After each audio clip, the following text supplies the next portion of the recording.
আসসালামু আলাইকুম ওয়া রাহমাতুল্লাহি ওয়া বারাকাতুহু। 18তম শিক্ষক নিবন্ধন ভাইবা প্রত্যাশী ভাই বোনেরা, আশা করছি সকলেই ভালো আছেন।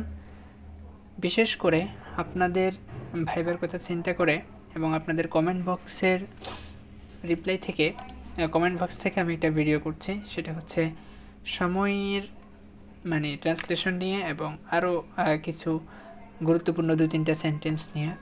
তো চলুন আমরা ক্লাসটি শুরু করি। ঠিক আছে, ট্রান্সলেশন ক্লাসটি শুরু করছি।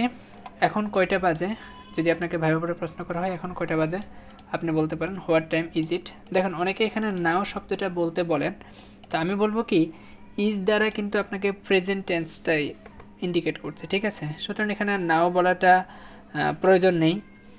তো আপনাকে যদি জিজ্ঞেস করে এখন কয়টা বাজে, হোয়াট টাইম ইজ ইট, ওকে, এটা ট্রান্সলেশন এটা। এরপর যদি বলে এখন 11টা বাজে, আপনি বলতে পারেন ইট ইজ 11 o'clock। এগুলো কিন্তু সব ট্রান্সলেশন, ঠিক আছে, ইট ইজ 11 o'clock, বাস শেষ। এখন এই ও ক্লক দ্বারা আসলে কি বোঝাচ্ছে এটার ফুল ফর্মটা আপনি কমেন্ট বক্সে জানিয়ে দিবেন এবং আমি শেষ পর্যায়ে এসে উত্তরটা দিব। ততক্ষণে আপনি দেখবেন যে আপনার উত্তরের সাথে মিলে কিনা। যদি আপনার উত্তরের সাথে মিলে যায় তাহলে আমাদেরকে বলতে পারেন যে হ্যাঁ আপনার উত্তরের সাথে মিলে গেছে। এরপরে দেখেন এখন সকাল 11টা বাজে, তাহলে কী হবে, it is 11 o'clock AM। AM দ্বারা কিন্তু সকালটাকেই বোঝাচ্ছে। আর আপনার জন্য আরেকটা প্রশ্ন, সেটা হচ্ছে AM এবং PM এর ফুল মিনিংটা আপনি কমেন্ট বক্সে জানিয়ে দেবেন। ঠিক আছে, এখন থেকে টুকটাক আপনাদেরকেও কাজ দেবো, চিন্তা করতেছি শুধু একা একা আমি কাজ করবো কেন, আপনারাও কাজ করেন।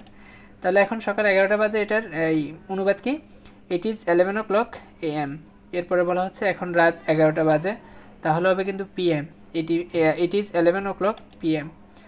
তারপরে হচ্ছে এখন 11টা বাজতে 10 মিনিট বাকি, তাহলে আমরা বলবো কি ইট ইজ 10 to 11। দেখেন যখন বাকি বলবে অর্থাৎ এখনও 11টা বাজে নাই, 11টা বাজতে 10 মিনিট বাকি আছে, 11টা মিনিটে 20 মিনিট বাকি আছে বা 50 মিনিট বাকি আছে, যেটাই বলি না কেন আমরা ইট ইজ এখানে 20, 30 বা 50 বা 14 বা 17 যেটা বলে আমরা এখানে এসেই মিনিটটা আসবে, কত মিনিট বাকি আছে মিনিটটা এখানে আসবে।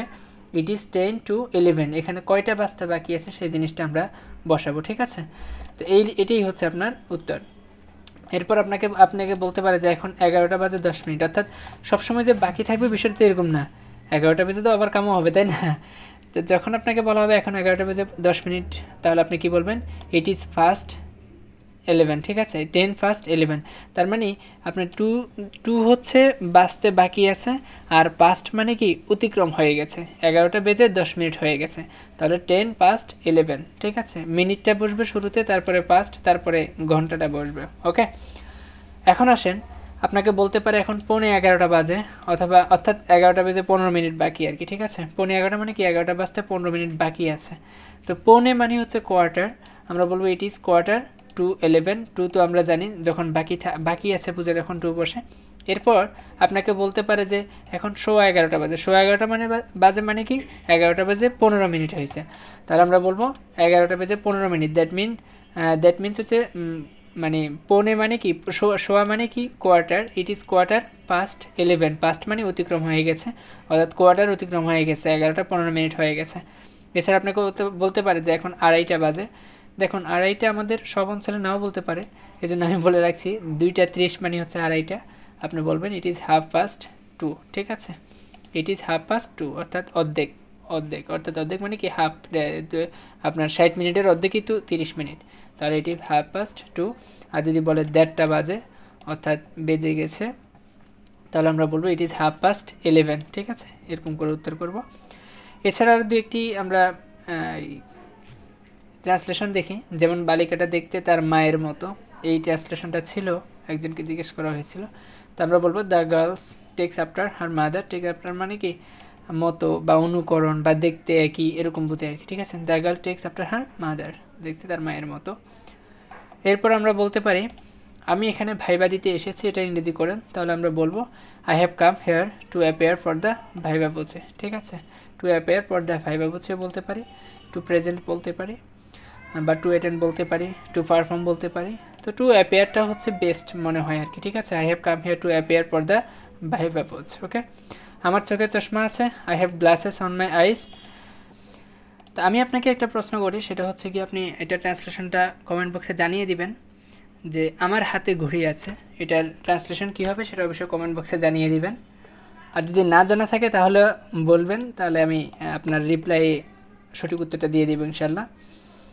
তো এই হচ্ছে আমাদের আজকের ক্লাস। আমি বলেছিলাম শুরুতে যে আমি হচ্ছে আপনাকে একটা ক্লকের ফুল ফর্মটা বলবো।